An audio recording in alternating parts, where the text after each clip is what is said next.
Hello student, मैं हूं आशीष कुशवाहा और फोकस ट्यूटोरियल में आप लोगों का स्वागत है। हम लोग अध्याय 1 पढ़ रहे हैं और अर्थव्यवस्था और उसकी समस्याएं। ठीक है, ये अध्याय 1 का छठा पार्ट है, छठा भाग जो आप देख रहे हैं। ठीक है, तो चलिए, जो डायरेक्ट इस वीडियो को देख रहे हैं बच्चों, अभी भी मैं कहूँगा इसके पहले के 5 वीडियो जरूर देखें, नहीं तो आपको यहाँ कुछ भी समझ में नहीं आने वाला है। सच बोल रहा हूँ, कुछ भी नहीं। ठीक है, चलिए, तो हमने 5th भाग में, हमने 5वें भाग में, हमने जो 5वीं क्लास थी हमारी, मतलब 5वां वीडियो, उसमें हमने समझ लिया था कि आर्थिक समस्या क्या होती है और ये क्यों उत्पन्न होती है। ठीक है ना, तो क्यों उत्पन्न होती है समझ गए। आज हम देखेंगे टॉपिक नंबर 1.5, अर्थव्यवस्था की केंद्रीय समस्याओं की विवेचना की थी। 5 नंबर में क्वेश्चन एमपी बोर्ड में पूछा जाता है। एक बच्चे का डाउट आया था, सर क्या हमें क्वेश्चन और आंसर के रूप में नोट्स मिल जाएंगे? तो बेटा आप ध्यान दोगे, मैंने ये क्वेश्चन ही तो करें, क्वेश्चन भी वही है और टॉपिक भी वही है, पर अब इसके कितने तरीके के क्वेश्चन बन सकते हैं मैं यहाँ टाइप करूंगा। तो मैंने करवाए थे, तो यहाँ पर है ना बहुत सारे क्वेश्चन हो रहे थे, तो वो अजीब लग रहा था, है ना। तो मैं आप लोगों को बोल के बता देता हूँ, आप मेरे वीडियोस देखेंगे, ध्यान से सुनेंगे, तो मैं आपको बता देता हूँ कि इस प्रश्न का मतलब इसका क्या क्या कैसे कैसे प्रश्न पूछा जा सकता है। ठीक है ना। और बेटा कब तक रट्टा मारोगे कि ये प्रश्न है ये उत्तर है ना। समझोगे तो ना जाने कौन सा, मतलब कोई सा भी वो प्रश्न पूछ ले, ये बात याद रखो, सिलेबस के बाहर कुछ भी नहीं पूछा जाएगा, है ना। और इस बार का 2020 का जो अर्थशास्त्र का पेपर था बेटा, बहुत बढ़िया पेपर था। बढ़िया पेपर मतलब इजी नहीं था, है ना। जिस बच्चे ने अच्छे से समझा था उसी वो ही 100% पेपर अटेंड कर पाया। कई बच्चे तो 100% पेपर अटेंड ही नहीं कर पाए। क्यों? क्योंकि वो रट के गए थे कि ये क्वेश्चन ये आंसर, ये क्वेश्चन ये आंसर। अब उसने क्वेश्चन को घुमा के पूछ लिया, तो वो उसको तो समझ भी नहीं आया ना बच्चे को कि पूछ क्या रहा है, क्योंकि उसने जो आंसर में जो बातें लिखी थी उसी को नहीं समझी। अब मेरे को बताओ, यहाँ पर आपसे आर्थिक समस्या की जगह ये प्रश्न पूछा जा सकता है, चुनाव की समस्या क्या है। तो वो क्या पूछना चाह रहा है? वो आपसे ये पूछना चाह रहा है कि आर्थिक समस्या क्या है। तो आप या तो याला पॉइंट लिख सकते हो, ये रहा चुनाव की समस्या क्या है, या आप इसके ऊपर जो भी ये मैंने यहाँ से जो चालू करा है टॉपिक नंबर 1.3, यहाँ से यहाँ तक लिख सकते हो। तो ये ऐसे तो बहुत सारे वैकल्पिक वो हो जाएंगे, है ना, ऑप्शन। तो क्या हर ऑप्शन थोड़ी ना बता सकते। हम तो यहाँ मेजर टॉपिक और मेजर क्वेश्चन डिस्कस करेंगे। चीजों को इतने अच्छे से समझ रहे हैं हम, तो हमको थोड़ा दिमाग चालू रखना पड़ेगा। ठीक है, तो इस तरीके से चलेंगे। किसी बच्चे का कमेंट आया था मुझ मेरे को, तो इसलिए मैंने आप लोगों को बताया। तो यहाँ पर टॉपिक है अर्थव्यवस्था की केंद्रीय समस्या। ठीक, तो ये प्रश्न कैसा आ जाएगा? अर्थव्यवस्था की केंद्रीय समस्या की विवेचना कीजिए, या क्या होती है बताइए, है ना। या फिर ये क्वेश्चन इस तरह से भी पूछा जा सकता है, ध्यान से सुनना इसका कॉन्सेप्ट। अर्थव्यवस्था की केंद्रीय समस्या का मतलब क्या है, पहले आप खुद जाने। इसका मतलब है कि कोई भी अर्थव्यवस्था हो, चाहे पूंजीवादी अर्थव्यवस्था हो, चाहे समाजवादी या मिश्रित, है ना। अब ये 3 तरह की अर्थव्यवस्था है जो पूरे देश में किसी न किसी देश में कोई ना कोई सी उन्होंने अर्थव्यवस्था अपना रखी है, राइट। तो कोई सी भी अर्थव्यवस्था हो, मतलब कोई सा भी देश हो, वहां पर ये समस्या है। वो इस समस्या से भग नहीं सकता, या वो इस समस्या को खत्म नहीं कर सकता। ध्यान रखना, ऑब्जेक्टिव बनता है केंद्रीय समस्या, मतलब सभी देशों की या सभी अर्थव्यवस्था में ये समस्या सबके लिए है, कॉमन है, इसलिए इसको क्या बोला है? केंद्रीय। इसका केंद्रीय बोलने का मतलब ही ये है कि ये सभी के लिए है। ठीक है, तो ये ध्यान रखें। और एक और ऑब्जेक्टिव बन सकता है इसमें कि क्या सत्य सत्य में बनता है। हाँ, ध्यान से सुनना। क्या किसी अर्थव्यवस्था जो कि बहुत संपन्न है संसाधनों से, ध्यान से सुनना, क्या एक अर्थव्यवस्था जो कि संसाधनों में बहुत संपन्न है, वहां पर केंद्रीय समस्या नहीं उत्पन्न होगी। प्रश्न को ध्यान से सुनो, नहीं उत्पन्न होगी। सत्य या असत्य? तो हम बोलेंगे सत्य। सत्य क्या कि सॉरी असत्य, है ना। असत्य इसलिए क्योंकि ये समस्या हर जगह है, इसको कभी भी खत्म नहीं किया जा सकता। केंद्रीय समस्या कभी भी खत्म नहीं हो सकती। वो प्रश्न चाहे जैसा आपसे बोले कि उनके पास बहुत पैसा है, वो तो ऐसे हैं, उनकी तो आवश्यकताएं ही नहीं है, तो क्या वहां केंद्रीय समस्या खत्म हो जाएगी? हम बोलेंगे नहीं खत्म होगी, नहीं होगी, नहीं होगी, नहीं होगी। और सभी जगह, सारे देश, सारी अर्थव्यवस्था में ये समस्या है। आप अर्थव्यवस्था क्या करता है हम वही पढ़ेंगे। अभी हम अर्थव्यवस्था पढ़ रहे हैं, हम अर्थशास्त्र इसके आगे पढ़ेंगे, है ना। तो जब आपको मालूम पड़ेगा कि अर्थशास्त्र का मतलब क्या होता है। एक्चुअल में अर्थव्यवस्था का अध्ययन करना ही अर्थशास्त्र है। हमने अभी तक नहीं बताया, जबकि आपको कुछ दूसरे वीडियोस मिलेंगे या आपने स्कूल में देखा होगा या आपको बुक मिलेगी जिसमें सबसे पहले अर्थव्यवस्था को समझाया गया है, जो कि मेरे हिसाब से थोड़ा सा सही नहीं है। अर्थशास्त्र को समझाया गया, सॉरी, अर्थशास्त्र को। तो पहले अर्थव्यवस्था को समझो, फिर अर्थशास्त्र को समझेंगे, क्योंकि अर्थव्यवस्था क्या है, उसकी समस्या क्या है, इन दोनों का जो अध्ययन है वो अर्थशास्त्र है। तो पहले हम क्या देख रहे हैं? अर्थव्यवस्था और उसकी समस्या है, ठीक है ना। तो चलिए, केंद्रीय समस्या का मतलब ये हो गया कि ये सभी जगह है। कौन सी समस्या? आर्थिक समस्या। ये जो आर्थिक समस्या हमने देखी चुनाव की, है ना, ये हर अर्थव्यवस्था में समस्या है, इसलिए इसको क्या कहा है? केंद्रीय समस्या। ठीक। अब बच्चा कंफ्यूज होता है कि सर अर्थव्यवस्था के बारे में जब बोला जाए, मतलब सर इसका मतलब ये कि आर्थिक समस्या और अर्थव्यवस्था की केंद्रीय समस्या दोनों एक है? बिल्कुल दोनों एक है। तो सर फिर हम आंसर कौन सा लिखेंगे? मैं आपसे ये कहूंगा, जब आर्थिक समस्या के बारे में कहे, चुनाव संबंधित समस्या के बारे में कहे, तो आपको ये आंसर लिखना है जो आप देख रहे हैं। आंसर है 1.3 वाला, ठीक है। और जब आपसे वो केंद्रीय समस्या के बारे में कहे, तो अभी हम जो आगे पढ़ेंगे वो लिखना है। सर जब दोनों एक है तो अलग अलग आंसर क्यों? क्योंकि यहाँ पर केंद्रीय समस्या के रूप में उसको और डिटेल में लिखा गया है, बस, और कुछ नहीं है। वही बात को डिटेल में लिखा गया है, तो यहाँ पर 5 नंबर में केंद्रीय समस्या का प्रश्न आपका बन जाता है। मेरे ख्याल से आपको समझ में आ गया होगा। अब हम डायरेक्ट टॉपिक की बात करते हैं कि हम क्या पढ़ रहे हैं, ठीक है। तो केंद्रीय समस्या का मतलब वही है, देखें, साधनों की सीमितता, मतलब सीमित होना, एवं उनके वैकल्पिक प्रयोग तथा आवश्यकताओं की अनंतता, मतलब असीमित आवश्यकताओं के कारण ही साधनों, मतलब संसाधन, एवं साध्यों, मतलब उस संसाधन का जो उपयोग करते हैं, जो हमारी इच्छा है, के बीच उपयुक्त तालमेल बिठाने की समस्या प्रत्येक आर्थिक प्रणाली की विद्यमान रहती है, प्रणाली में विद्यमान रहती है। इसका मतलब समझना, तालमेल बिठाना मतलब अभी हम देखेंगे कि क्या करें, है ना, कि कौन सी आवश्यकता की पूर्ति करें, ये क्या हो गया? तालमेल बिठाना। और प्रत्येक आर्थिक प्रणाली में विद्यमान रहती है, मतलब अरे अभी तो चीख चीख के आपको समझाया मैंने कि हर प्रकार की अर्थव्यवस्था में केंद्रीय समस्या या आर्थिक समस्या रहेगी, कभी खत्म नहीं होगी। वो मैंने जो आपको सिंपल भाषा में बताया, वो किताबी भाषा में देखो कितना टिपिकल लिखा हुआ है। प्रत्येक आर्थिक प्रणाली, आर्थिक प्रणाली मतलब अर्थव्यवस्था में विद्यमान रहती, मतलब वहां रहेगी। ठीक। इन्हें ही, मतलब इन समस्याओं को ही अर्थव्यवस्था की केंद्रीय तथा मूलभूत समस्या कहते हैं। दूसरा शब्द किसका? केंद्रीय समस्या का, मूलभूत। अब प्रश्न क्या पूछ लेता है वो? अर्थव्यवस्था की मूलभूत समस्या बताइए।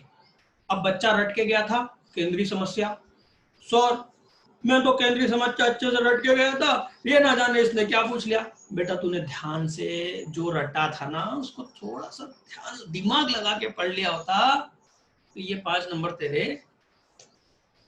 आपके जेब में होते। सर जेब में, हाँ ठीक है ना बच्चों। बहुत मैं आपको हर एक वर्ड समझाऊंगा, इसलिए हमें टाइम लगता है, ये याद रखना। हमारे वीडियो इसलिए लंबे होते हैं क्योंकि हम पूरी तरह से डिटेल में चीजों को समझेंगे, ठीक है। चलिए, एक अर्थव्यवस्था की मूलतः 3 केंद्रीय समस्याएं होती है ना। तो हम कहेंगे एक अर्थव्यवस्था में 3 केंद्रीय समस्या होती हैं, ये ध्यान रखना, ऑब्जेक्टिव बनता है। पहला, संसाधनों का आवंटन। आवंटन मतलब किसको कितना मिले, ये क्या होगा, आवंटन, ठीक है। पहला, आवंटन की समस्या, संसाधनों की, ठीक। दूसरा क्या है, यहां देखें, ख, है ना, संसाधनों का कुशलतम उपयोग कैसे हो। अब सर कुशलतम उपयोग क्या होता है, ये भी हम डिस्कस करेंगे। और तीसरा पॉइंट बनता है ग, आर्थिक विकास कैसे हो। ये 3 समस्या क्या हो गई, केंद्रीय समस्या हो गई, ठीक। इसमें सबसे पहले हम इसको डिटेल में देखते हैं। क, संसाधनों का आवंटन। तो क्या है, प्रत्येक अर्थव्यवस्था में संसाधनों का आवंटन प्रथम केंद्रीय समस्या, पहली केंद्रीय समस्या है। और इसमें 3 समस्या, इसमें अपने आप में 3 समस्या है। तो इसमें अपने आप में 3 समस्या क्या है, तो सबसे पहला है कि क्या उत्पादन किया जाए और कितनी मात्रा में। आवंटन, संसाधनों का आवंटन में पहली समस्या क्या है, क्या उत्पादन किया जाए और कितनी मात्रा में। मतलब देखो बेटा, लोहा उतना ही है ना पृथ्वी पर, और हमारी इच्छाएं कितनी, हम तो कितनी बड़ी बड़ी बिल्डिंगें बना रहे हैं, है ना। तो लोहा तो बहुत कम है, मतलब सीधी सी बात है, संसाधन हमारे पास कम है। अब हम उससे क्या बनाएं, देखना, पूंजीगत वस्तुएं बनाएं या उपभोक्ता वस्तुएं बनाएं। सर दोनों में अंतर क्या है, मैं पहले के वीडियो में बता चुका हूं, फिर भी एक और बार रिपीट कर रहा हूं आपको। उपभोक्ता वस्तु और पूंजीगत वस्तु में अंतर, ये वस्तु कोई वस्तु अलग नहीं होती, ठीक है। जैसे कि ये मार्कर, समझना, ये मार्कर मैं कोचिंग में यूज कर रहा हूं मेरी, है ना, और इससे मैं क्या कर रहा हूं, अपनी कोचिंग चला रहा हूं और इससे मैं कमाऊंगा, राइट, है ना, ये मेरे को कमाने में हेल्प करेगा। तो मैं अपना बिजनेस कर रहा हूं और बिजनेस में ये जो चीज मैंने खरीदी है इससे मैं क्या करूंगा, अपनी इनकम बढ़ाऊंगा, है ना, ये बिजनेस चलाने में मेरे को मदद कर रही है। तो ये वस्तु पूंजीगत हो जाएगी, ध्यान से समझो, ये क्या हो जाएगी, पूंजीगत। परंतु जब मैं इसको अपने उपयोग के लिए लाऊंगा, है ना, जैसे कि आप किसी को पढ़ाते नहीं है, आपने घर पे ही अपने क्वेश्चन सॉल्व करने के लिए एक छोटा सा बोर्ड ले लिया और उस पर आप क्वेश्चन सॉल्व कर रहे हैं, तब ये उपभोक्ता वस्तु हो जाएगी, क्योंकि आप उपभोक्ता हो और उपभोक्ता यदि इसका उपयोग करेगा तो उपभोक्ता वस्तु हो जाएगी। और बिजनेसमैन या बिजनेस में किसी चीज का उपयोग होगा तो वो क्या हो जाएगी, पूंजीगत, ठीक। ये तो मेन बेसिक है, परंतु यहां पर थोड़ा सा पूंजीगत और उपभोक्ता वस्तु में जो किताबें लिख रही है वो एक्चुअल में ये बोलती हैं, किताबों में आपको मिलेगा कि पूंजीगत वस्तु वो हो गई जैसे कि मशीन, मतलब परिभाषा नहीं देंगे, देखना ध्यान से, किताबों में बहुत ही कम बुक है बेटा, मैंने काफी बुक पढ़ी और बहुत ही कम बुक है जिसमें किताब में आपको ये मिलेगा कि उपभोक्ता या पूंजीगत वस्तु होती क्या है। वो सिर्फ उसके उदाहरण देते हैं, मशीन ये वो उदाहरण दे देंगे और बोल देंगे ये हो गई भैया पूंजीगत वस्तु है, ठीक। तो वैसे हम यहाँ पर अभी थोड़ा सा ये मान के चलेंगे, पूंजीगत वस्तु का मतलब फिलहाल इस टॉपिक के हिसाब से कि जो वस्तुएं उद्योग में काम आती हैं, जैसे कि बड़ी बड़ी मशीनें, ठीक है ना, पूंजी, ठीक, तो वो क्या हो गई, पूंजीगत वस्तु है। और जो घरेलू काम में जो चीजें आती हैं जैसे सोफा वगैरह, तो उसको हम क्या बोल देंगे, उपभोक्ता वस्तुएं। तो मान लीजिए लोहा किस में लग रहा है, घरेलू वस्तु बनाने में, जैसे कि पलंग बनाने में, बेड, राइट, तो पलंग बेड बनाना है, या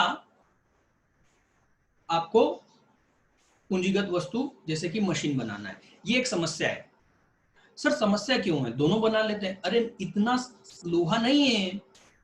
अरे सर जो को जिसको जो मिलेगा वो खरीद लेगा, नहीं ऐसा नहीं होता। हर चीज का रेट भी इस हिसाब से गवर्नमेंट तय करवाती है कि किस चीज का कितना उपयोग। अभी एक समस्या चल रही है कि पेट्रोल का सर भाव इतना क्यों है, दूसरे देशों में तो पेट्रोल का रेट कम है, हमारे देश में क्यों है? क्योंकि हमारी गवर्नमेंट चाहती है कि पेट्रोल का हम दुरुपयोग ना करें। आप खुद सोचिए, अभी 90 रुपए लीटर यदि पेट्रोल चल रहा है तो आप बिना वजह गाड़ी नहीं घुमाएंगे, है ना? काम होगा तभी गाड़ी निकालेंगे। पर यही पेट्रोल जब 20 रुपए लीटर हो जाएगा तब क्या करेंगे? आप बाइक से नहीं, आप कार से घूमेंगे और उसमें भी एसी चलाएंगे, है ना? और बिना वजह निकल जाएंगे घूमने। तो ये क्या हो गया? संसाधन का दुरुपयोग। तो कभी कभार गवर्नमेंट इस तरीके से चीजों को कंट्रोल भी करती है।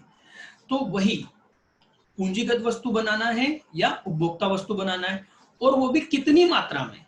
ऐसा नहीं है कि बना लो जितनी इच्छा है, नहीं, समस्या ये भी है साहब कितना, क्योंकि संसाधन सीमित है। चलिए यहाँ पर इससे ज्यादा हम डिस्कस नहीं करेंगे, बहुत हो गया। क्या उत्पादन किया जाए?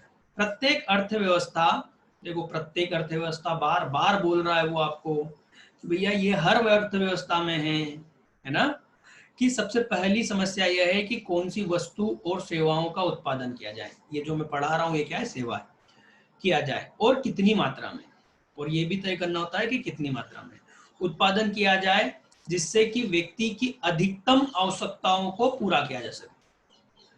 सर इसमें तो ज्यादा अपन ने लिखा ही नहीं। हाँ, अपने को एग्जाम में भी ज्यादा नहीं लिखना है। जो किताबों में आपको मिलता है बच्चे, वो समझाने के हिसाब से मिलता है, ध्यान से समझना। वो ज्यादातर टीचर के काम आता है कि उसको क्या पढ़ाना है। जैसे यही आप किताब में ढूंढने जाओगे तो इसमें पूरा लिखा हुआ है, पूंजीगत वस्तुएं, उपभोक्ता वस्तुएं, है ना?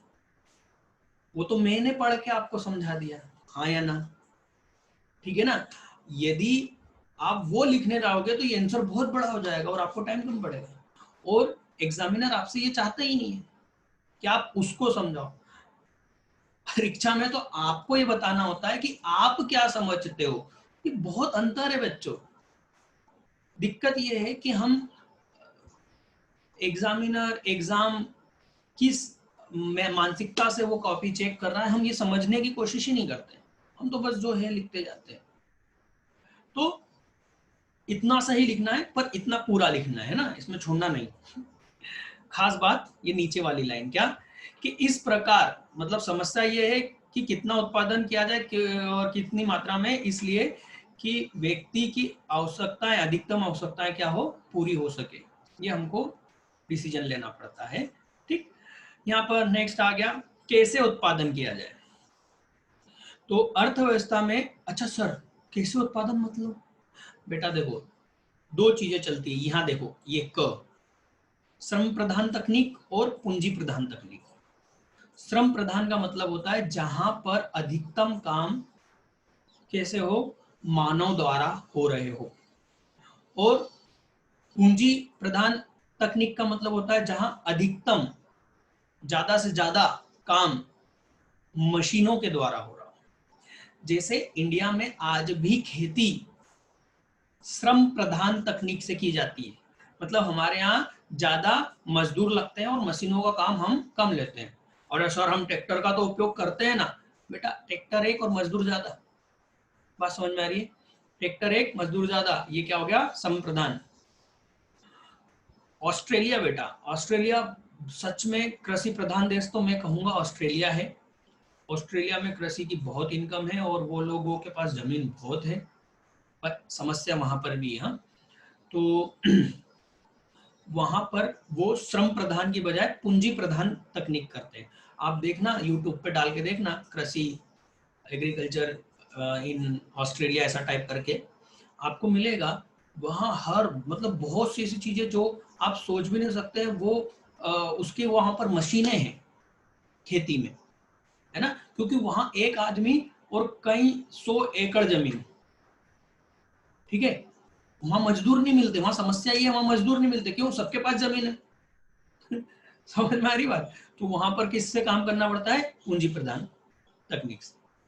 ठीक है, तो पूंजी प्रधान मतलब मशीनें, श्रम मतलब मजदूर। तो दो तरह की तकनीकें होती हैं। अब समस्या ये होती है कि हम कौन सी तकनीक का उपयोग करें। सर देखो ना, ऑस्ट्रेलिया में अपन एक काम कर लेते हैं, मशीनी तकनीक उपयोग कर लेते हैं, और इंडिया में श्रम। तो देखो, ऑस्ट्रेलिया में भले से हम पूंजीगत तकनीक का उपयोग कर लेंगे, फिर भी वहां पर एक समस्या बनी रहेगी। यदि हम पूरी तरह से देखो, यदि हम पूरी तरह से पूंजीगत तकनीक का उपयोग करेंगे तो मशीनों मजदूरों का काम कौन ले लेगा? मजदूरों का काम मशीनें करेगी। अब मशीन क्या सैलरी लेती है क्या? नहीं ना। तनख्वाह लेती है क्या? नहीं। और मशीनें खरीदने के लिए क्या लगता है? पूंजी। तो ऑस्ट्रेलिया में समस्या क्या है? ऑस्ट्रेलिया में समस्या है कि यदि मान लो आपके पास में 100 एकड़ है, मान लो आप ऑस्ट्रेलिया में हो, ऑस्ट्रेलिया के नागरिक हो, आपके पास 100 एकड़ है, और अभी आपके बस आप शुरुआती तौर पर हो, अब आपको खेती करनी है, तो क्या करें? मजदूर मिलेंगे क्या वहां? चलो नहीं मिल रहे हैं, है ना, मजदूर तो वहां को है ही नहीं। मशीन खरीदना पड़ेगी। क्या मशीन ऐसे ही मिल जाएगी, फ्री में मिल जाएगी? उसके लिए काफी पैसा लगाना पड़ेगा। बात समझ में आ रही है आपको? है ना? तो काफी सारा पैसा लगाना पड़ेगा, तब जाके आप क्या खरीदे पाएंगे? मशीनें। अब वहां समस्या क्या है? वहां श्रम नहीं मिल रहा है और मशीनें महंगी है। ठीक। हमारे देश में समस्या क्या आएगी कि सर, यदि हम श्रम से काम करवाते हैं तो हमारा जो काम है वो क्या हो जाता है? स्लो हो जाता है। सीधी सी बात है, मशीन फास्ट होती है और श्रम प्रधान धीमा होता है। ठीक। और याद रखना, श्रम प्रधान महंगा होता है पूंजी के। है सर, आदमी तो 200 रुपए में काम कर लेता है। बात सही है बेटा, आदमी 200 रुपए में काम कर लेगा, पर मशीन जितना काम कर पाएगा? नहीं। यदि आप कोई चीज जैसे कि साड़ी, है ना, गुजरात में आप देखोगे, यूट्यूब पे डाल के देखना, कितनी बड़ी बड़ी मशीनें लगी हैं साड़ी बनाने की। तो वो जो साड़ियां जो मशीन से बन रही है वो बहुत सस्ते में पड़ जाती है। क्यों? क्योंकि वहां इंसान काम नहीं कर रहा, मशीन काम कर रही है, दिन रात काम कर रही है ना। जबकि जो साड़ियां हाथ से बनती है वो काफी महंगी होती है। 1500 3000 से नीचे की साड़ियां मिलती ही नहीं जो हाथ से बनाई जाती है। और नहीं तो ये मशीनों से बनी हुई साड़ियां आपको 150 200 300 रुपए में तो मिल जाएगी आराम से। ठीक। तो अच्छा, दूसरी समस्या क्या है? यदि हमारे देश में श्रम की जगह हम मशीनों का उपयोग कर लेंगे तो बेरोजगारी नहीं बढ़ जाएगी बच्चों? चलो हम पैसा लगा के मशीन खरीद लेंगे, है ना, और हम चाहते हैं कि हमारा प्रोडक्ट क्या हो? सस्ते से सस्ता हो, ताकि मार्केट में हमारा प्रोडक्ट बिके। तो क्या होगा? यदि हमने ये डिसीजन ले लिया तो इतने सारे लोग, इतनी बड़ी आबादी करेगी क्या? है ना, बेरोजगार हो जाएंगे। तो समस्या क्या उत्पन्न हो रही है? समस्या उत्पन्न ये होती है साहब कि श्रम प्रदान करें कि पूंजी। क्योंकि हम श्रम प्रदान करने जाते हैं तो हमारा उत्पादन महंगा होता है ना। हमारा जो भी उत्पाद होता है, वस्तु होती है, वो क्या होती है? महंगी होती है और धीमा उत्पादन होता है। ठीक है। और यदि हम पूंजीगत वस्तु पूंजी प्रधान तकनीक पर गए, मशीनों पर, तो हमें एक साथ बहुत बड़ा पैसा खर्च करना पड़ता है, और उसके कारण हमें, हमारे यहाँ की जो जनसंख्या है, काफी बड़ी आबादी क्या हो जाएगी? बेरोजगार हो जाएगी। आप चाइना की ताकत समझिए। चाइना अभी बहुत चल रहा है ना, लड़ाई चल रही चाइना चाइना। तो चाइना इतना सस्ता माल क्यों बना लेता है? क्योंकि वो पूंजी प्रधान तकनीक पे काम करता है बेटा, है ना। वो बहुत पूंजी प्रधान तकनीक पे काम करता है, इसलिए वो हर सस्ती चीज का उत्पादन कर लेता है। और हमारे यहाँ कौन सी तकनीक पे काम चलता है? श्रम प्रधान। क्योंकि यदि हम श्रम प्रधान तकनीक का उपयोग नहीं करेंगे तो हमारे यहाँ बेरोजगारी ज्यादा बढ़ जाएगी। ये समस्या है। अब हम आत्मनिर्भर, अभी हमारे प्रधानमंत्री जी नरेंद्र मोदी जी ने ये कहा कि हम आत्मनिर्भर बने और सारी चीज हम हमारे देश में उत्पादन करेंगे। तो समस्या उनके सामने यही आएगी कि ये उत्पादन श्रम प्रधान तकनीक से करवाएं या पूंजी प्रधान तकनीक से। बिल्कुल, ये जब डिसाइड किया जाएगा तब उनके सामने एक सबसे बड़ा प्रश्न होगा। यदि यदि पूंजी प्रधान तकनीक से करवाएंगे तो क्या होगा? बेरोजगारी बढ़ जाएगी। और श्रम प्रदान से कराएंगे तो क्या होगा, उत्पादन महंगा होगा और स्लो होगा। यदि महंगा होगा, स्लो होगा, तो बताइए चाइना से टक्कर ले पाएंगे क्या? नहीं। समझ में आ रही है? ये क्या हो गई समस्या। तो मैं अब आपको इसको पढ़ के नहीं बताऊंगा, ये वही है जो मैंने समझाया है। सर समझा दो ना लो। पहली तकनीक में पूंजी की तुलना में श्रम का उपयोग अधिक मात्रा में होता है, जबकि दूसरी तकनीक मतलब कि पूंजी है ना, में श्रम की तुलना में पूंजी का उपयोग अधिक मात्रा में होता है। और पूंजी का मतलब यहाँ पर क्या है, पूंजी का मतलब मशीन से है बेटा। यहाँ ये ध्यान रखना, इस जगह किताब में भी ऐसे ही लिखा है, पर समझाने वाला ही टीचर ही आपको बता सकता है कि यहाँ पूंजी का मतलब क्या है। यहाँ पूंजी का मतलब मशीन है, ठीक है। तो मशीन का उपयोग अधिक मात्रा में किया जाता है। सर हम मशीन लिख सकते हो, परंतु चेक करने वाले को यदि समझ में नहीं आया तो, इसलिए आप पूंजी लिखना, ठीक है। अर्थव्यवस्था के को उत्पादन की इन दो वैकल्पिक विधियों में चुनाव करना पड़ता है, ठीक है। और जिसे हमने अभी बताया कि मोदी जी को अभी चुनाव करना पड़ेगा, क्या चुनाव करना पड़ेगा, इन दोनों विकल्पों में से कि श्रम प्रधान या पूंजी प्रधान, तथा यह निर्णय लेना होता है कि वस्तुओं का उत्पादन किस विधि से किया जाए जिससे प्रति वस्तु लागत क्या हो, कम से कम हो, लागत कम से कम हो, अभी बताया था, ठीक। चलो नेक्स्ट फटाफट देखें, काफी लंबा टाइम होता जा रहा है। उत्पादन किसके लिए किया जाए, तो समस्या क्या है, उत्पादन किसके लिए किया जाए। मतलब सर देखो एक्चुअल में ये समस्या आय से संबंधित है, आय के वितरण से। ये जो देख रहे हो ना, आय के वितरण मतलब सर, मतलब किसकी कितनी इनकम होगी और कौन कितना खरीद सकता है या कौन सी चीज खरीद सकता है, ये समस्या है।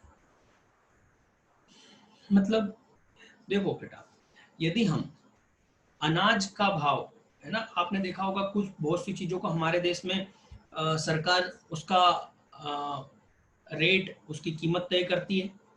यदि उसकी कीमत सरकार यदि तय नहीं करेगी तो क्या होगा, संसाधन सीमित है, ठीक है। अमीर व्यक्ति, जो व्यक्ति उसको खरीद सकता है, मतलब जिसके पास पैसा है वो खरीद लेगा, और जिसके पास पैसा नहीं है वो नहीं खरीद पाएगा। जैसे आप देखोगे बीपीएल कार्ड धारक जो व्यक्ति होता है, उसको राशन की दुकान, जिसको इंग्लिश में कंट्रोल की दुकान कहते हैं गवर्नमेंट की, वहां से 2 रुपए 3 रुपए किलो में क्या मिल जाता है, दाल, सॉरी हाँ दाल वगैरह मिलती होगी, चावल और अपना गेहूं वगैरह मिल जाता है, ठीक। ऐसा क्यों, क्योंकि वो गरीब व्यक्ति जिसके पास में 20 रुपए किलो का गेहूं खरीदने का कैपेसिटी नहीं है, तो वो 3 रुपए किलो में वो गेहूं वहां से खरीद लेता है ना। तो हर व्यक्ति हर चीज नहीं खरीद सकता, ठीक। तो समस्या ये है कि किसके लिए उत्पादन किया जाए, ये हमें उत्पादन करते समय सोचना पड़ता है कि हमारा जो ग्राहक होगा या हमारा जो उत्पाद होगा उसका उपयोगकर्ता कौन होगा और वो क्या उसको खरीद पाएगा या नहीं। जरा देखिए यहाँ पर पढ़ के देखते हैं। यह समस्या राष्ट्रीय आय के वितरण से, मतलब देश की इनकम कैसे बटे, है ना। जैसे कि बजट के थ्रू हम हमारी सरकार क्या करती है, तय करती है कि शिक्षा में इतना, है ना, रक्षा सौदे में इतना, ठीक है। तो ये वही आय का सॉरी आय का वितरण, वितरण मतलब बांटना उसका। वस्तु तथा सेवा केवल उन व्यक्तियों के लिए उत्पादित की जाती है जिनमें उन वस्तुओं को क्रय करने की क्षमता होती है। मतलब यदि हम ऐसा करते हैं, है ना, कि केवल वही लोग खरीद सकते हैं जिनको उनको खरीदने की क्षमता है, तो क्या होगा, उन लोगों को तो कुछ मिलेगा ही नहीं जिनके पास में पैसा नहीं है या उस चीज को खरीदने की क्षमता नहीं है। वास्तव में क्रय क्षमता आय के वितरण पर निर्भर करती है। मतलब आप क्या खरीद पाएंगे ये इस चीज पर निर्भर करता है कि आपके देश में आय का बंटवारा कैसे हो रहा है। सर समझ में नहीं आ रहा आय का बंटवारा कैसे होता है। चलो बेटा ठीक है, आजकल सभी लोग ऑनलाइन खरीद रहे हैं, ध्यान से समझना है ना, ऑनलाइन खरीद रहे हैं, बड़ी बड़ी एप्लीकेशन, ये मैं नाम नहीं बताऊंगा है ना, क्योंकि कुछ प्रॉब्लम हो सकती, तो ये एप्लीकेशन पे हम खरीद रहे हैं, ये एप्लीकेशन बनाने वाले बहुत ही धनाढ्य व्यक्ति हैं, बहुत अमीर लोग हैं, ठीक है। इन्होंने क्या करा, सारी चीज ऑनलाइन कर दी, टीवी से लेकर किराना सामान तक, दाल चावल सॉस वगैरह सब, राइट। अब आप क्या कर रहे हैं, आप क्या कर रहे हैं, आपको यदि कोई चीज चाहिए तो आप अपने लोकल व्यक्ति से नहीं खरीद रहे, आप ऑनलाइन बुला रहे हैं, क्योंकि आपको सस्ता पड़ रहा है, क्योंकि वो डायरेक्ट फैक्ट्री से खरीद के आपको दे रहा है ना, और बीच में उसका कमीशन है वो एप्लीकेशन वाले का, ठीक। अब हो क्या रहा है, हो ये रहा है कि आपने कोई चीज खरीदी, मान लो मोबाइल खरीदा, आपने ऑनलाइन बुलाया, तो इसका पैसा किसको किसको मिला, एक तो इस कंपनी वाले को, फैक्ट्री वाले को, और उस मोबाइल एप्लीकेशन वाले को। अब वो मोबाइल एप्लीकेशन जिसके थ्रू आपने खरीदा है ना, तो उन दो को क्या मिल गया, प्रॉफिट। ये दोनों पहले से ही अमीर व्यक्ति हैं। अब आपके शहर गांव में जिसने भी बेचारे ने मोबाइल की दुकान डाल रखी है, क्या उसकी इनकम हुई? नहीं हुई। बात समझ में आ रही ना, उसकी इनकम नहीं हुई। तो जरा सोचिए क्या हो रहा है, अमीर अमीर होते जा रहा है और गरीब गरीब होते जा रहा है। तो ये क्या हो रहा है, असमान वितरण हो रहा है आय का। तो यहाँ पर समस्या क्या है कि आय का वितरण किस प्रकार से सही तरीके से हो, ताकि ये जो अमीर गरीब की खाई बढ़ते ना जाए। इस पॉइंट को हम क्या कहेंगे, आय की वितरण की समस्या। एक्चुअल में लिखना आपको यही है, उत्पादन किसके लिए किया जाए, परंतु इसका रियल मतलब है कि आय का वितरण किस तरीके से किया जाए, ठीक है। तो गवर्नमेंट ऐसे नियम बना सकती है बेटा, वो ये बोल सकती है कि आप ऑनलाइन इतना सस्ता नहीं बेच सकते, कारण क्योंकि ये आएगा, मैं बता रहा हूं आपको, ये रिकॉर्ड वीडियो हो रहा है मेरा, आने वाले 4-5 साल में शायद ऐसा हो सकता है कि गवर्नमेंट ये नियम बना के दे कि आप ये विदेशी कंपनी हो, ठीक है, आप कोई सी भी चीज इससे सस्ते में नहीं बेच सकते। क्यों? क्योंकि आप इससे सस्ते में बेचते हैं तो वहां लोकल का व्यक्ति, जो उस वहां का जो दुकानदार है, वो बेचारा गरीब होते जा रहा है, वो बेरोजगार होते जा रहा है, इसलिए आप उसको इतना सस्ता नहीं बेच सकते। बात समझ में आ रही है? तो इस तरीके से इस आय के वितरण की समस्या को निपटा जाता है, ठीक है ना। चलिए लास्ट, नहीं, इसमें हमने कहा था 3 समस्याएं, ध्यान रखना। संसाधनों का आवंटन, जिसमें हमने 3 पॉइंट देखे, ये 3 पॉइंट हमने देख लिए। अब हमारा दूसरा मुख्य पॉइंट, साधनों का कुशलतम उपयोग कैसे हो। कुशलतम उपयोग का मतलब क्या होता है सर? यदि कुशलतम उपयोग का उपयोग देखना चाहते हैं तो बिजनेस स्टडी, व्यवसायिक अध्ययन का मेरा video, first chapter first video आप देख लें, आपको कुशलतम चीज, कुशलतम शब्द का मतलब अच्छे से समझ में आ जाएगा। फिर भी मैं आपको बताऊंगा, कुशलतम का मतलब होता है किसी चीज को बर्बाद ना होने देना। जैसे अभी मैंने आपको पेट्रोल वाला एक उदाहरण दिया था, यदि 20 रुपए लीटर होगा तो क्या करोगे, गाड़ी में किक मारी और फालतू घूम रहे हैं, है ना, है ना। ये क्या है, ये उपयोग है, ये कुशलतम उपयोग है? नहीं, ये दुरुपयोग है, ठीक। पर 90 रुपए लीटर होगा तो क्या करोगे, आज जाना है तो सोचोगे नहीं यार आज नहीं जाते हैं, कल किसी और से पूछ लेंगे कि वाले शहर चल रहा हो क्या, वो बोलेगा हाँ चलना है, चलो तो एक काम करते हैं अपन दोनों मिला के पेट्रोल डाल लेते हैं। अब 2 अलग अलग गाड़ी जाती, क्योंकि पेट्रोल महंगा है इसलिए सिर्फ एक ही बाइक गई और पेट्रोल भी एक ही बाइक में लगा। क्या हुआ, कुशलतम उपयोग। बात समझ में आ रही है? मतलब किसी चीज को व्यर्थ बर्बाद नहीं होने देना चाहिए। जैसे अभी पानी का उपयोग करने का बोल रहे हैं कि पानी, जमीन में पानी बहुत कम है, उसका कुशलतम उपयोग करो, मतलब उसे बर्बाद मत करो, उपयोग तो करो पर बर्बाद मत करो, ठीक। ज्यादा से ज्यादा उसका फायदा उठाओ। अब देखो, हम अधिकतम लाभ क्यों नहीं बोल रहे हैं कि अधिकतम उपयोग करो, अधिकतम उपयोग और कुशलतम उपयोग में बहुत अंतर है। अधिकतम उपयोग का मतलब है कि जो है कि पूरा का पूरा उसको खींच लो, और कुशलतम का मतलब है जितना जरूरी है उतना ही करो, ठीक है। जैसे आपकी बाइक बाइक में आपने देखा होगा 120 की स्पीड मिलती है ना। आप यदि बाइक को 120 की स्पीड में चलाएंगे, वो क्या हो गया, अधिकतम उपयोग। कितनी देर चलेगी, 1 घंटा यदि आपने कंटिन्यू, मान लो सीधा रास्ता मिल गया आपको, 1 घंटा 120 पे आपने चला लिया, आपकी गाड़ी का इंजन इतना गर्म हो जाएगा और बहुत जल्दी वो खराब हो जाएगा, हाँ या ना। जबकि उसको आप 40 से 50, आप देखना उस मीटर में एक हरा लाइट, हरा कलर होगा जिसमें लिखा होगा इकोनॉमी। वो इकोनॉमी का मतलब ही हिंदी में कुशलतम होता है कि आपको यदि इंजन सालों साल तक चलाना है, उससे एवरेज अच्छा चाहिए, तो आप उस रेंज में गाड़ी चलाओ जो करीबन 40 से 55 तक दिखाया जाता है या 30 से 55 तक दिखाया जाता है। उसमें चलाओगे तो आपकी गाड़ी अच्छा एवरेज भी देगी और कई साल तक आपकी गाड़ी का इंजन सलामत रहेगा।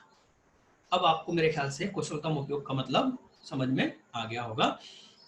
टॉपिक को आप इसको रीड करके देख लीजिएगा क्योंकि काफी लंबा टाइमिंग हो रहा है, इसको भी कंप्लीट करते हैं।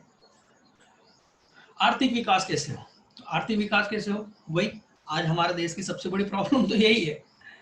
इन सब समस्याओं के कारण, ये जो हमने देखी, इन सब समस्याओं के कारण क्या होता है, आर्थिक विकास रुक जाता है। आज हम देश में नरेंद्र मोदी जी जो प्रधानमंत्री हैं अभी फिलहाल, वो क्या बोल रहे हैं, आत्मनिर्भर बनो। क्यों बनो, ये आर्थिक विकास के कारण। कि हम क्या कर रहे हैं, हम अपना अधिकतम पैसा कहाँ भेज देते हैं, चाइना, जिससे हमारा आर्थिक विकास रुक रहा है। वो देश में ही रहेगा तो पैसा क्या करेगा, वहीं घूमेगा। जैसे मैंने अभी कहा कि आप ऑनलाइन ऑर्डर करोगे तो क्या होगा, एक तो ये विदेशी कंपनी, ठीक, और इसको बेचने वाला भी विदेशी, तो अपने देश में तो पैसा बचा ही नहीं, ये तो बाहर ही चला गया। बात समझ में आ रही है। तो लोकल फॉर वोकल, लोकल से खरीदो बेटा। बात समझ में आ रही ना। ये वही आर्थिक विकास। प्रत्येक अर्थव्यवस्था में साधन सीमित मात्रा में होते हैं। सीमित संसाधनों की के लगातार प्रयोग से साधन और भी सीमित होते हैं, मतलब वो खत्म होते चले जाते हैं। इसलिए आवश्यक है कि साधनों का लगातार उत्पादन और विकास किया जाए। मतलब देखो, आप ऐसा तो है नहीं कि बचा के रख लोगे कि खत्म हो जाएगा, नहीं बचा सकते आप। तो आपको उसका क्या करना है, कुशलतम उपयोग करना है। यदि आप कुशलतम उपयोग करोगे तो आपका आर्थिक विकास भी होता जाएगा। अर्थव्यवस्था का, आपका नहीं, आपका भी होगा बिल्कुल। वैकल्पिक साधनों की खोज की जाए, मतलब जैसे कि बिजली कोयले से बन रही है, तो कोयले की बजाय हम क्या करते हैं, गुजरात में एक बहुत बड़ा plant, solar energy, solar energy समझते हो ना, क्या सूर्य की एनर्जी से, है ना, बिजली बनाना। तो उसका फायदा क्या है, उसका फायदा ये है कि आपको ना तो कुछ बर्बादी नहीं हो रहा है, बस सोलर पैनल लगाने हैं। हाँ सर, जिस जमीन पे लगा रहे हैं वो तो बर्बाद हो रही ना, तो ऐसी जमीन पे लगाओ ना जिसका उपयोग नहीं हो रहा है। जैसे कि नहर के ऊपर, गुजरात में लगा है बेटा, नहर होती है ना, तो नहर के ऊपर क्या करा है, ये सोलर पैनल लगा दिया और वहां से बिजली हो रही है। अब नहर के ऊपर का एरिया तो कोई काम का होता ही नहीं, क्योंकि ऊपर का एरिया तो कुछ होता नहीं है, नहर में आप डूब जाओगे। तो उन्होंने क्या लगा दी वहां पर, सोलर बनाने की, वो एनर्जी बनाने के पैनल, तो वो उपयोग हो गया। दिमाग लगाओ, सब होगा। ठीक है, तो आज के लिए बेटा इतना ही। वैसे मैंने सोचा था कि टॉपिक नंबर 1.6 कंप्लीट कर दूंगा, पर आज नहीं हो पाएगा। इसका एक छोटा सा 10 मिनट का वीडियो हम अलग से बना लेंगे, ठीक है, क्योंकि काफ़ी बड़ा वीडियो होते जा रहा है। तो आज के लिए इतना ही, हम कल मिलेंगे इस टॉपिक के साथ में। धन्यवाद।